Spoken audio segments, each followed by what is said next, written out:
Well, it's a repeat week of sorts for Tennessee and for us. Brian Rice with Tyler Ivens and Josh Ward just as last week, and unfortunately for Tennessee, just as last year, a 50-17 final score against Missouri. Josh, I'll start with you. It didn't have the same storyline as last year, but ultimately the result's the same. A backup quarterback and Tennessee out of the ballgame early. Yeah, same result. I'd say similar feelings for Tennessee. Now, Tennessee can go into the final game hoping to get to a bowl game, and that's different from a year ago. But it's a situation where nothing went right for Tennessee, and the injury to Jerry Garantano, I think, kind of took away the hope that Tennessee would be able to come back. The opposite story maybe from the Kentucky game. You get that touchdown against Kentucky to go into the half, and you feel like you delivered a knockout punch.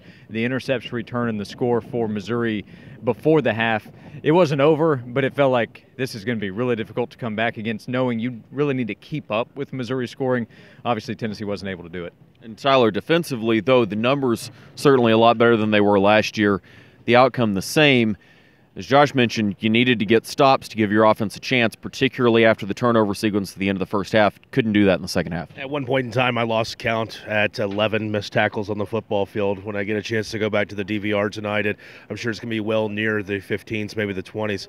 Look, that's the one thing I think Jeremy Pruitt is going to be the most upset about from his defense is there were plenty of times on third down they could get off the football field and maybe force a punt, a 3 and out, and there were just open tackles that Tennessee just whiffed on. You could kind of see it in the eyes of Micah Abernathy. We talked to him post-game. Kyle Phillips a couple of times asked about having to stay on the football field. And, it's one thing to lose your starting quarterback. It's another one for Drew Lock. Up-tempo, not being able to stop them on third down. It kind of just came together, and it was a messy game all around, as Josh has already touched on.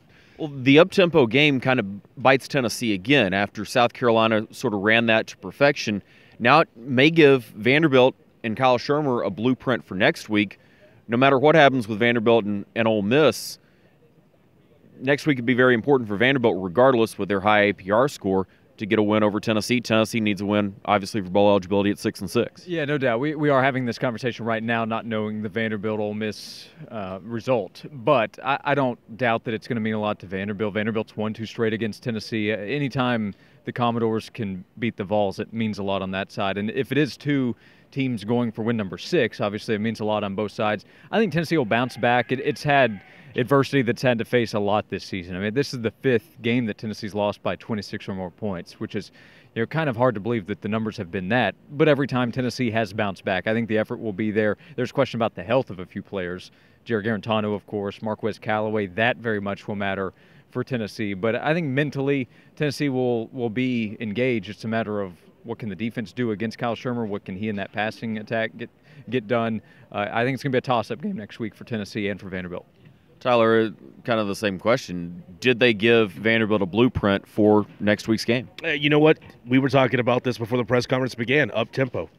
Kyle Phillips mentioned, listen, here's the deal. We didn't have an opportunity to switch out personnel. It was a combination of a lot of things. There was a lot of build-up and us just being tired for a lot of plays. And, to what Josh just said, I think you can make the argument that this week in Knoxville is going to be the most interesting week of the entire season. Questioning whether or not Jerry Garantano is going to play in this contest. And then again, you've already brought up the storyline. There's a chance Vanderbilt can win their 3rd consecutive games. And look, have we not seen the storyline before? Hey, just beat Vanderbilt and you're going to go bowling. If they can't do that, all of a sudden you beat Kentucky and this place was rocking. You heard a lot of people chanting it's great to be a Tennessee Vol, and then 2 weeks later somebody can pull the plunger and you're going to see Tennessee scroll down the drain with the rest of the bathtub. This, again, the status, the game, we don't know what's happening with Ole Miss, but, man, a lot of things this team needs to correct, especially if you lose Marquez Callaway. Those are 2 big 1-2 punches on your offense.